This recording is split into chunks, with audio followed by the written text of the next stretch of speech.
All right, so Tyler, I mean, you have a very unique perspective on this relocation to Sacramento. That was home for you for a number of years. Maybe a full circle thing. Going back to Sacramento to play Major League Baseball, has that sunk in for you yet? And what is that like for you? Yeah, it's a really awesome opportunity. My wife went to grad school at Sac State, so we were there for about 5 years, and we're glad to be back. We'll be living in East Sac, and it's a beautiful city, and excited to be there for a summer because I never really get to be there for the summertime and enjoy some of that part of the city. So excited to be back, excited to play in front of a lot of people I know, and yeah, it's gonna be a good year. So you can speak firsthand about how much Sacramento is a baseball town. What have you told those guys in that clubhouse about what they're going to experience playing in Sacramento?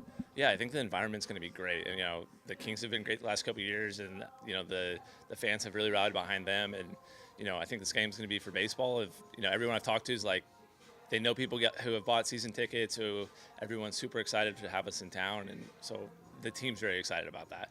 I know it's been a roller coaster ride of the last couple of years for this organization. I don't know how much of that you can speak to, but now coming on the other side of that, right now you're starting this new adventure, whatever it looks like. Is there a relief to, all right, we're just taking baseball to Sacramento now? It's just we'll play the game and experience it.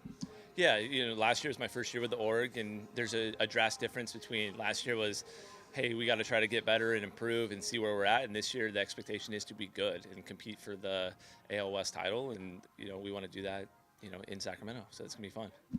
Let's build on that a little bit, too, because Luis Severino talked about that yesterday, how he doesn't feel like – he feels like the outside noise is there's not really those expectations for this club. But internally, of course, there is. Talk to Shea. He said kind of the same things.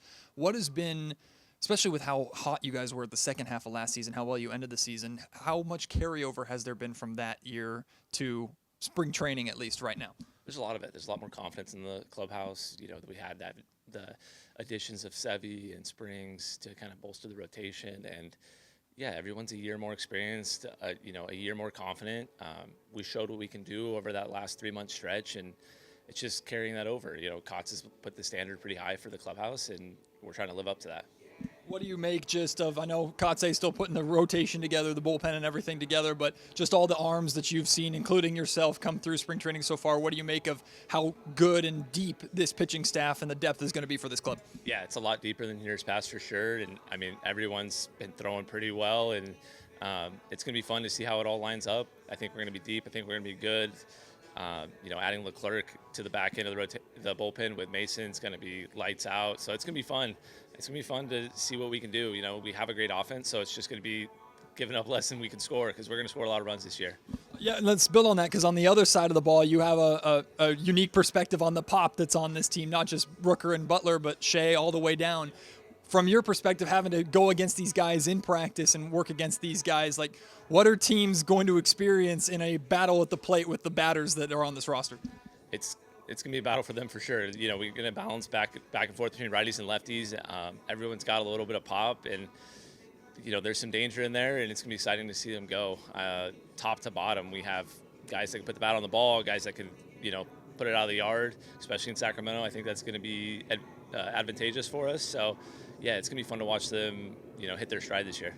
I know from the pitcher standpoint, though, the loss of the foul ball territory in Sutter Health Park, is that a conversation at all, or are you going to miss that advantage at least that was in Oakland? Yeah, that was an advantage for sure. You had the foul territory, you had the marine layer come in and kind of cool it off at night, which you get sometimes in Sacramento, but it's definitely going to be a more hitter's ballpark, so we have to understand that, trying to get ground balls a little more often, go for the strikeouts when you can, try to keep the ball out of there a little bit more.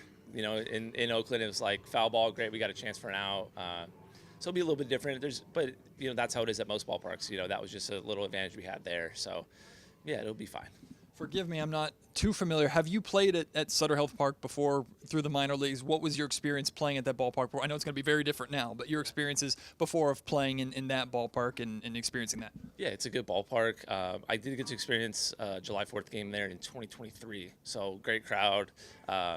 Yeah, it's going to be fun. I'm excited to be there and get to experience. They're making some upgrades for us, which will make it even nicer. And, yeah, I'm excited to have big sold-out crowds and, everyone excited to have us in town. I'm going to rattle off a couple of fun ones before I wrap up. I know there's a lot of superstitions in baseball. Are you a superstitious guy at all? And can you share any specifics of whatever superstitions that you have, pregame meals, anything like that you just bring to your own personal element of the game?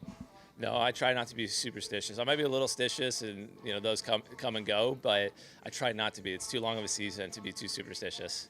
And then I know you have the different perspective. You don't necessarily have the walk-up songs for at-bats, but picking as a pitcher, you see these closers and the entrances that they have and the music that they have to help fire themselves up. I remember thinking back to like Grant Balfour's music with the A's many times and how the fans reacted to that. But do you think at all, or how much thought do you put into picking the music that you warm up to and that you make your entrance to coming out of a bullpen?